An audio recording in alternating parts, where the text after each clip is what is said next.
1987, when America was still drunk on hairspray, cocaine, and Ronald Reagan, and in the swirling chemical romance of denim and delusion, Jim Gillette, basically a sentient foghorn dipped in protein powder, dropped his solo album Proud to Be Loud, because subtlety was already rotting in a ditch behind a Denny's. Now this wasn't some vanity project where a guy screams into a mirror until it grants him 3 wishes. This was the sonic cesspool that summoned Michelangelo Badio, a man who didn't play guitar so much as violently exercise it, with both hands and a pair of surgically attached speed skates. They met at a party, although Gillette's version makes it sound more like a hostage negotiation, with Bud Light and testosterone grenades. He apparently threatened a mutual friend to make sure Michelangelo Badio said hello, because nothing screams budding artistic synergy like mild interpersonal terrorism. And then there's TJ Racer, the bassist who didn't so much join the band as get abducted through Gillette's vocal training classes. Yep, that's pretty much how Nitro recruited, not through auditions, but by trapping you in an educational pyramid scheme for screaming.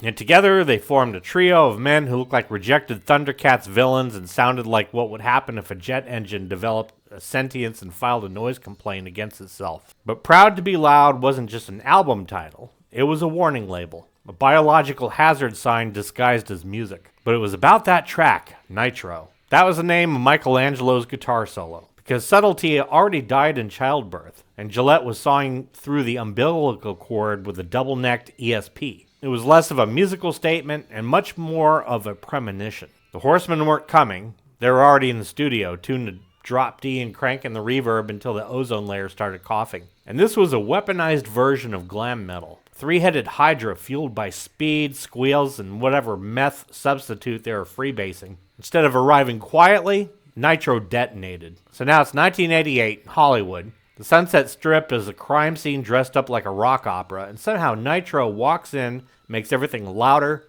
dumber, and much more flammable. Jim Gillette, with a voice like a car alarm having an orgasm. Badio, who shredded so fast the guitar strings applied for workers' comp, and they have officially formed a band. So they brought in Bobby Rock on the drums. This guy had already survived the Vinnie Vincent invasion, basically the equivalent of getting stabbed repeatedly by a sequined fork. And Gillette and Badio sit him down and say, "We want to make the most over-the-top, in-your-face metal record ever made." And Bobby, blinking Morse code for help, still joins, because in 1988, ambition was not measured in Grammys. It was measured in lawsuits and charred ceilings.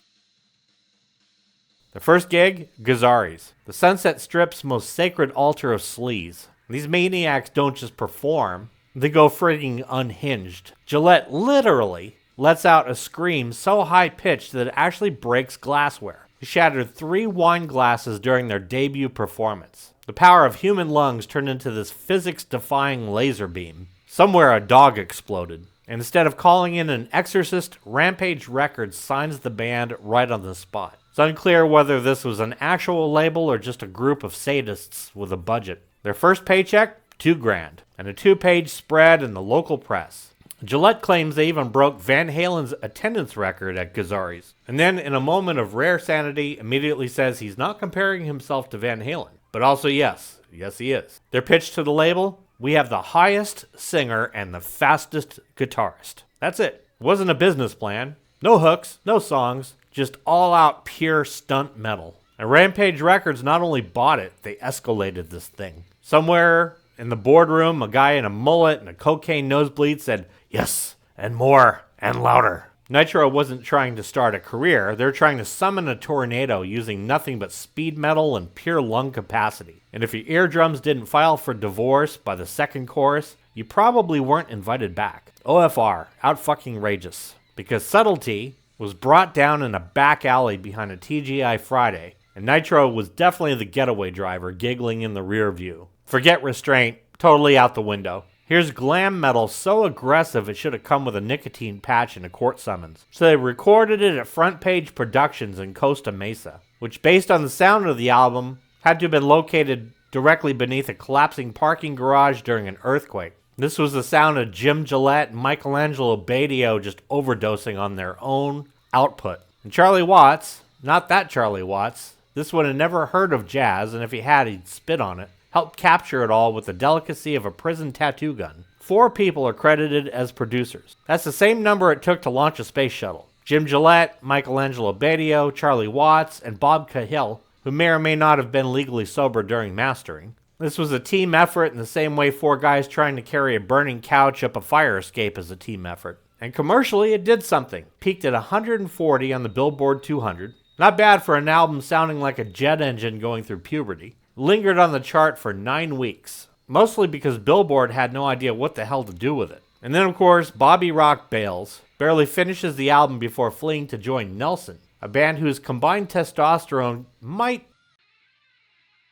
fill about half of a solo cup. You know something's out of whack when a drummer leaves Nitro for Nelson and calls it a promotion. Less of a career move and more witness protection. But really, what was Nitro? It was a band you got if 4 guys just got together, said fuck it, took every bad idea from the 80s and tripled it. They didn't have any designs on being successful. They were just trying to see if sound could literally kill a goose at 500 yards. They're trying to melt speakers, break records, possibly invent a new kind of stroke. And O.F.R. was a sonic punchline to a joke about excess that never really needed a setup in the first place. You either got it, or you ended up in the hospital with high-frequency induced vertigo. Either way, Nitro did not care. They were already halfway through album 2, recording on top of a pile of unpaid rent and broken glassware. But one thing to get straight is that they outsold most bands on a small label. This wasn't just Jim Gillette flexing his jaw muscles. This is actually a fact. And when you have a guy that screams like a banshee that snorted a kazoo and a guitar player whose warm-up exercises can be seen from space, yes, you do generate buzz. People didn't even like Nitro.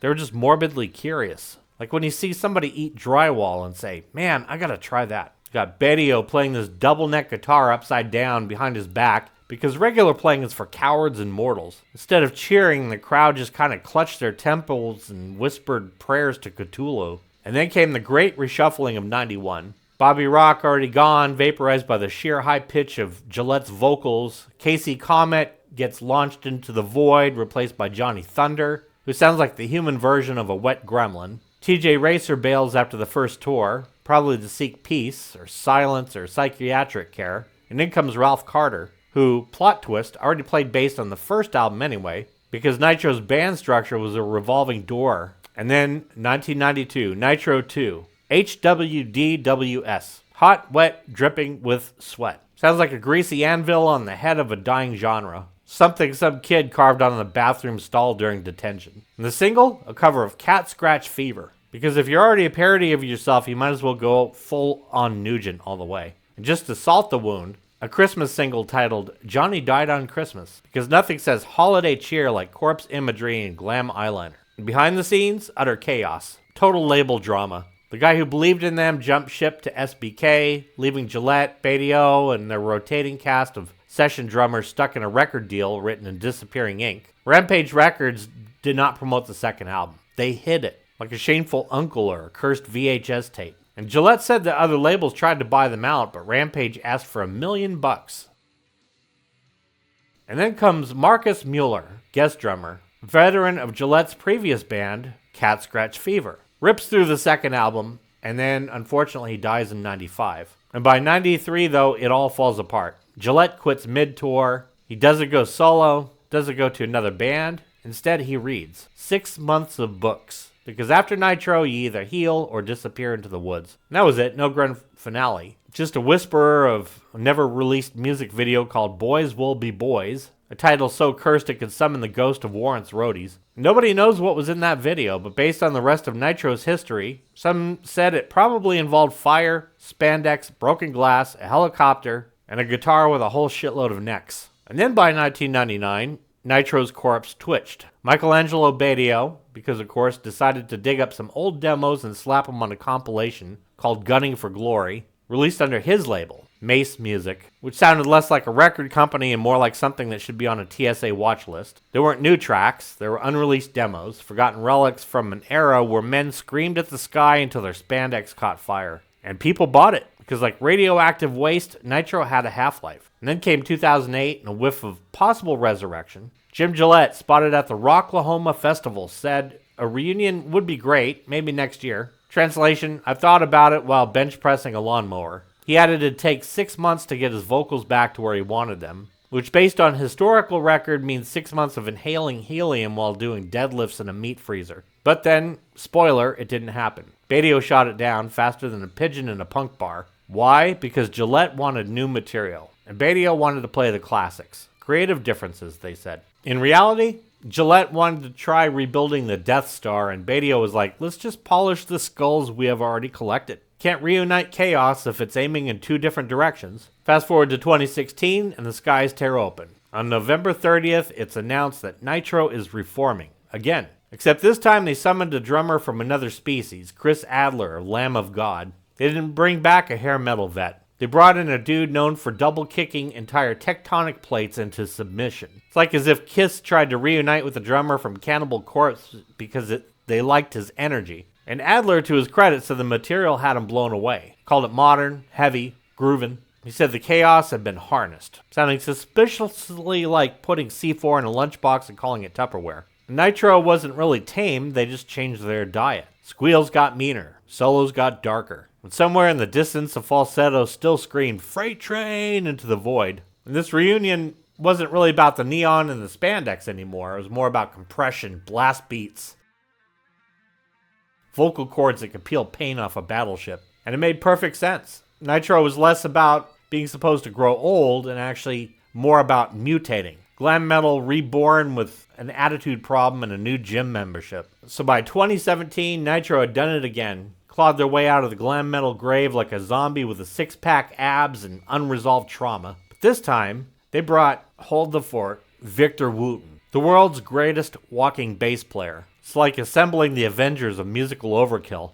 And they weren't joking around. They hired Kane Churko, the guy who produces Radioactive Nightmares for bands like Five Finger Death Punch and Papa Roach, which meant even their producer had a neck tattoo of a neck tattoo. Then on July 25th, 2017, Nitro releases It Won't Die, the first track since '99. Of course, it's a full-on metal assault rifle disguised as a song. You got Gillette screaming like he just found out the rent went up. Bedio's playing riffs so fast it triggers epileptic memories of the Cold War. Adler's double bass could sterilize a small village. You could drop a nuke on this band and they'd reform in the fallout dust arguing over EQ settings. They toured India in September with Matt DeVries on bass because Wooten had other jazz fusion obligations. Touring bassist or not, Nitro was on stage again. After 25 years, they returned to live performance with the grace of a rhino on ketamine. And the people just ate it up. But of course, 2019, it ends again. Michelangelo Bedio gives the update in the most defeated tone possible. It's gone. We just can't go back. Just a man admitting that this beast cannot be summoned twice. They tried, and for a minute it worked, but the room wasn't big enough for that many egos, let's put it that way. They were chemical warfare in musical form. But still, Bedio insists that he and Gillette are close. He said he's like a brother, which in Nitro speak means we love each other, but also I can't be in the same room as him without triggering a high-speed prog metal thunderstorm. Some of the material that they did will end up on a solo album. And that's the legacy of Nitro. Their second life ended the way the first one did. Loud, chaotic, brilliant, and absolutely unsustainable. They're less of a band and more of a failed experiment in how far humans can actually push music before the amp sues you for abuse. It came back, made noise, exploded again. Perfect. To my subscribers, thank you. You just freaking rock. If you haven't had a chance to subscribe yet, shred the living hell out of that subscribe button and reach over and play a little cool, mellow, bluesy jazz on the like button. Join the family. I want to thank you so much for watching.